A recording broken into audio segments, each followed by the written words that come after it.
Hello friends, आज हम class 11th biology का चैप्टर 9 बायोमॉलिक्यूल्स को पढ़ेंगे। तो चलिए हम स्टार्ट करते हैं इस चैप्टर को। यहाँ पे बायो का मीन्स होता है लिविंग मॉलिक्यूल्स का मीन्स होता है केमिकल। लिविंग ऑर्गेनिज्म में जो कुछ भी केमिकल पाए जाते हैं उनको हम बायोमॉलिक्यूल्स नाम देते हैं। ठीक है, पहला टॉपिक है how to analyse chemical composition. हम केमिकल कॉम्पोजिशन को कैसे एनालाइज करें। ठीक है, तो चलिए हम आगे पढ़ते हैं। यहाँ इस पैरा में देख लीजिए, दिया हुआ है if we perform such an analysis. अगर हम प्लांट टिश्यू, एनिमल टिश्यू और माइक्रोबियल टिश्यू से केमिकल कॉम्पोजिशन को एनालाइज करें तो उसमें कार्बन, हाइड्रोजन, ऑक्सीजन और अदर एलिमेंट पाए जाएंगे। किस form? Per unit mass of living tissue. Per unit mass of living tissue में carbon, hydrogen, oxygen common element पाए जाएंगे। ठीक है, चाहे वो एनिमल टिश्यू हो या प्लांट टिश्यू हो या कोई माइक्रोबियल पेस्ट हो, उसमें कार्बन, हाइड्रोजन और ऑक्सीजन पाया जाएगा। ठीक है, और पढ़िए, if the same analysis is performed on piece of earth crust as an example of living matter we obtain a similar list. इसी तरह से हम अर्थ क्रस्ट में जो कुछ भी एलिमेंट पाए जाएंगे उनको हम नॉन लिविंग मैटर कहेंगे। वो नॉन लिविंग मैटर के एग्जाम्पल होंगे। ठीक है, वो नॉन लिविंग होंगे जो अर्थ क्रस्ट में पाए जाएंगे। इसके आगे चलिए हम पढ़ते हैं how to analyse chemical composition. How to analyse chemical composition, इसको हम पहले समझ लेते हैं, इसके बाद इस पैरा को रीड करेंगे। ठीक है, तो चलिए पहले समझ लेते हैं। उसमें दिया हुआ है हम कोई प्लांट टिश्यू लेंगे या एनिमल टिश्यू लेंगे। एनिमल टिश्यू में हम लीवर टिश्यू ले लेंगे। ठीक है, और ये लीव्स है। इसके बाद इसको हम क्या करेंगे? ग्राइंड करेंगे किससे?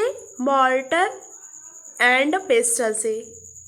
ठीक है, इसे हम ग्राइंड करेंगे। इसमें हम ट्राइक्लोरोएसिटिक एसिड को ऐड करेंगे। ट्राइक्लोरोएसिटिक एसिड के साथ हम प्लांट टिश्यू या एनिमल टिश्यू को ग्राइंड करेंगे। ये प्लांट टिश्यू है, प्लांट टिश्यू, ये एनिमल टिश्यू है। दोनों एक साथ नहीं ग्राइंड करेंगे, या तो हम प्लांट टिश्यू लेंगे या तो एनिमल टिश्यू लेंगे। उसको हम ट्राइक्लोरोएसिटिक एसिड के साथ ग्राइंड करेंगे। इसके बाद हमें जो भी यहाँ पे पेस्ट मिलेगा उसको हम क्या करेंगे? छान लेंगे फिल्टर पेपर से। ठीक है, चलो हम फिल्टर पेपर लेते हैं, उससे छान लेते हैं। यहाँ पे फिल्टर पेपर से हम छान लेंगे। यहाँ पे जो ऊपर सॉलिड पार्ट बच जाएगा और यहाँ पे जो लिक्विड पार्ट छन जाएगा उसको हम फिल्ट्रेट बोलेंगे, फिल्ट्रेट।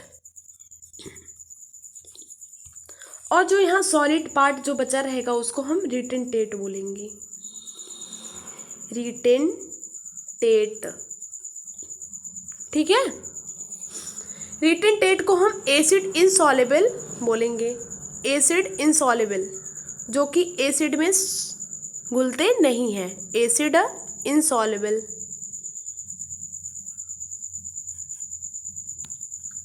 ठीक है, और फिल्ट्रेट को एसिड सॉल्युबल बोलेंगे, एसिड सॉल्युबल।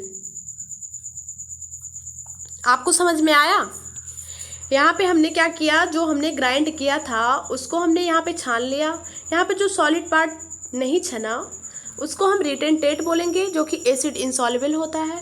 और जो छन गया लिक्विड पार्ट उसको हम फिल्ट्रेट बोलेंगे, एसिड सॉल्युबल होता है। ठीक है, तो चलिए हम रिटेंटेट और फिल्ट्रेट के बारे में पढ़ लेते हैं। रिटेंटेट जो था वो एसिड इनसॉल्युबल था। एसिड इनसॉल्युबल का जो मॉलिक्यूलर वेट होता है, मॉलिक्यूलर वेट एसिड इनसॉल्युबल, और ये एसिड सॉल्युबल है। ठीक है, एसिड इनसॉल्युबल का मॉलिक्यूलर वेट जो होता है वो 800 डाल्टन से ज़्यादा होता है, और एसिड सॉल्युबल का मॉलिक्यूलर वेट 800 डाल्टन से कम होता है, कम होता है। ठीक है। अब एसिड इनसॉल्युबल में क्या क्या आते हैं?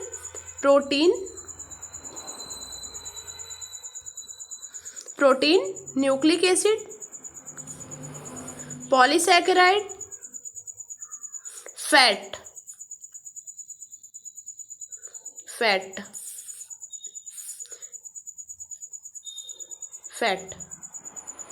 ठीक है। Protein, nucleic acid, polysaccharide, fat, ये सब क्या आते हैं? Acid insoluble. एसिड इनसॉल्युबल मतलब रिटेंटेट, जिनका मॉलिक्यूलर वेट जो होता है वो 800 डाल्टन से ज़्यादा होता है। लेकिन यहाँ पे एक एक्सेप्शन है, ये जो फैट है इसका मॉलिक्यूलर वेट जो होता है वो 800 डाल्टन से कम होता है। वो एसिड इनसॉल्युबल होता है बट उसका मॉलिक्यूलर वेट जो होता है वो 800 डाल्टन से कम होता है। 800 डाल्टन से कम होता है किसका? फैट का। इसलिए हम फैट को एसिड इनसॉल्युबल में भी लिखते हैं और एसिड सॉल्युबल में भी लिखते हैं, फिल्ट्रेट में भी और रिटेंटेट में भी। ठीक है। लेकिन फैट जो होता है वो एसिड इनसॉल्युबल होता है, इसलिए हम इसको रिटेंटेट में लिखते हैं। ये क्या है? रिटेंटेट है ना, एसिड इनसॉल्युबल, जो कि एसिड में ना घुले। इसके बाद हम पढ़ लेते हैं एसिड सॉल्युबल। एसिड सॉल्युबल का मॉलिक्यूलर वेट 800 डाल्टन से कम होता है और यहाँ पे क्या आ जाएगा? एमिनो एसिड, शॉर्ट फॉर्म में लिख रहे हैं एमिनो एसिड। सेकेंड होगा नाइट्रोजनस बेस, ठीक है। यहाँ पे क्या हो जाएगा? और न्यूक्लियोसाइड्स हम बोल दे रहे हैं, आप लिख लीजिएगा न्यूक्लियोटाइड। इसके बाद क्या आ जाएगा? न्यूक्लियोटाइड।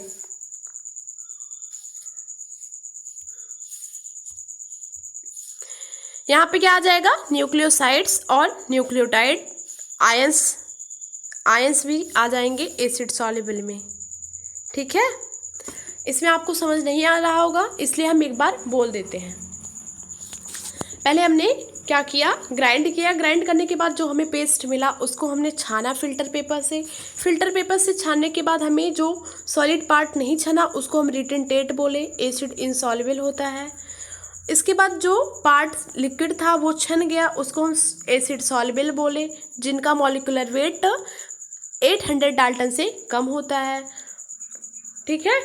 इसके बाद एसिड इनसॉल्युबल में protein, nucleic acid, polysaccharide, fat आ गया। एसिड सॉल्युबल में amino acid, nitrogenous base, nucleosides, nucleotides, ions आ गए। ठीक है। ये सब एसिड सॉल्युबल हो गए। यही हमने पढ़ा। अब चलिए हम एनसीईआरटी को रीड कर लेते हैं। एनसीईआरटी को रीड करेंगे फिर हमें अच्छे से समझ आ जाएगा। We can continue asking the same way types of organic compound are found in living organism। इसमें हम यह पूछ सकते हैं कि हमारी बॉडी में जो हम लिविंग ऑर्गेनिज्म हैं उनमें ऑर्गेनिक कंपाउंड किस फॉर्म में पाए जाते हैं, इसको हम पूछ सकते हैं। यहाँ पे क्वेश्चन पूछ रहे हैं। तो इसके बाद इसका आंसर पाने के लिए हम क्या करेंगे? केमिकल कंपोजिशन को एनालिसिस करेंगे। तो यहाँ पे हमने एनालिसिस किया। क्या किया? We can take any living tissue, uh vegetables मतलब प्लांट टिश्यू, और piece of liver animal tissue, and grind trichloroacetic acid. इसके बाद हमने प्लांट टिश्यू या एनिमल टिश्यू को ट्राइक्लोरोएसिटिक एसिड में ग्राइंड कर दिया। किससे? मॉर्टर और पेस्टल से। इसके बाद क्या हुआ? हमें थिक स्लरी ऑब्टेन हो गई। हम एक थिक स्लरी मिल गई हमें, हमने ग्राइंड किया, हमें एक स्लरी मिल गई। इसके बाद क्या मिला? If we were strain this through cheesecloth cotton we would obtain two fraction. इसके बाद हमें जो स्लरी मिली थी, जो हमें पेस्ट मिला था, उसको हमने छान लिया फिल्टर पेपर से। छानने के बाद हमें फिल्ट्रेट मिल गया और क्या मिल गया? रिटेंटेट। सेकंड क्या मिला? रिटेंटेट। फिल्ट्रेट जो छन गया, जो कि एसिड सॉल्युबल था। इसके बाद सेकंड क्या मिला? रिटेंटेट जो एसिड इनसॉल्युबल था। ठीक है, हमने अभी पढ़ा। Scientist have found thousand of organic compound in acid soluble pool. Scientist जो थे वो organic compound, 1000 of organic compound किस में पाए थे? एसिड सॉल्युबल पूल में। एसिड सॉल्युबल पूल मतलब फिल्ट्रेट में, जिनका मॉलिक्यूलर वेट जो होता है वो 800 डाल्टन से ज़्यादा होता है, नहीं सॉरी 800 डाल्टन से कम होता है। एसिड इनसॉल्युबल का मॉलिक्यूलर वेट 800 डाल्टन से ज़्यादा होता है और एसिड सॉल्युबल पूल का मॉलिक्यूलर वेट 800 डाल्टन से कम होता है। ठीक है, तो उसमें बहुत 1000 ऑफ ऑर्गेनिक कंपाउंड पाए जाते हैं, किसमें? एसिड सॉल्युबल पूल में। एसिड इनसॉल्युबल पूल में बहुत ज़्यादा ऑर्गेनिक कंपाउंड नहीं पाए जाते हैं। हमने जैसे कि अभी पढ़ा था एसिड इनसॉल्युबल में क्या क्या पाया गया था? प्रोटीन, न्यूक्लिक एसिड, पॉलीसैकेराइड और फैट। एसिड इनसॉल्युबल में क्या मिला था हमें? एसिड इनसॉल्युबल में हमें मिला था amino acid, nitrogenous base, nucleoside, nucleotides और आयंस। ये सब हमें एसिड सॉल्युबल पूल में मिले थे, जिनका मॉलिक्यूलर वेट जो था वो 800 डाल्टन से कम था। लेकिन इसमें एक एक्सेप्शन था। क्या एक्सेप्शन था? फैट जो होता है वो एसिड इनसॉल्युबल होता है, बट उसका मॉलिक्यूलर वेट जो होता है वो 800 डाल्टन से कम होता है, इसलिए हम उसको एसिड सॉल्युबल पूल में और एसिड इनसॉल्युबल पूल में दोनों में वो पाया जाता है, क्योंकि उसका मॉलिक्यूलर वेट कम होता है। हमने अभी पढ़ा था एसिड इनसॉल्युबल। एसिड इनसॉल्युबल का मॉलिक्यूलर वेट जो होता है वो 800 डाल्टन से ज़्यादा होता है। ठीक है, और एसिड सॉल्युबल का मॉलिक्यूलर वेट 800 डाल्टन से कम होता है। ठीक है, यही हमने पढ़ा। तो चलिए हम आगे बढ़ते हैं। यहाँ पे आप देखिए एक लिस्ट बनी हुई है 9.1 टेबल। इसमें क्या लिखा हुआ है? Elements present in non living and living matter. इसमें अर्थ क्रस्ट को नॉन लिविंग बोले हैं और ह्यूमन बॉडी को लिविंग बोले हैं। ठीक है, अर्थ क्रस्ट में जो भी एलिमेंट पाए गए हैं उनका अमाउंट क्या है, उनका परसेंटेज वेट क्या है, यहाँ पे दिया हुआ है। और जो ह्यूमन बॉडी में जो भी एलिमेंट पाए जाते हैं उनका परसेंटेज वेट कितना है, यहाँ पे दिया हुआ है। ठीक है, इसको हम पढ़ेंगे कि किस में किसका वेट ज़्यादा होता है, किस एलिमेंट में जो अर्थ क्रस्ट है उसमें कौन सा एलिमेंट ज़्यादा होता है और कौन सा कम होता है। ऐसे ही ह्यूमन बींग्स में, लिविंग ऑर्गेनिज्म में कौन सा एलिमेंट ज़्यादा होता है और कौन सा कम होता है। तो चलिए हम एक थोड़ा सा समझ लेते हैं। क्या लिखेंगे यहाँ पे? Earth crust. अर्थ क्रस्ट में कौन सा एलिमेंट किस ऑर्डर में पाया जाता है? ये अर्थ क्रस्ट। अर्थ क्रस्ट में ऑक्सीजन मैक्सिमम पाया जाएगा, सबसे ज़्यादा ऑक्सीजन, इसके बाद सिलिकॉन, इसके बाद कैल्शियम, इसके बाद सोडियम Na। ठीक है, इसके बाद ह्यूमन बॉडी में कौन सा एलिमेंट ज़्यादा पाया जाएगा? ह्यूमन बॉडी में ऑक्सीजन सबसे ज़्यादा, कार्बन इसके बाद, फिर नाइट्रोजन, देन कैल्शियम। ठीक है, oxygen, carbon, nitrogen, calcium. Earth crust में ऑक्सीजन सबसे ज़्यादा, सिलिकॉन, कैल्शियम, इसके बाद सोडियम। ये फॉर्म है परसेंटेज वेट का। Earth crust non living, human body living matter. ठीक है, तो चलिए हम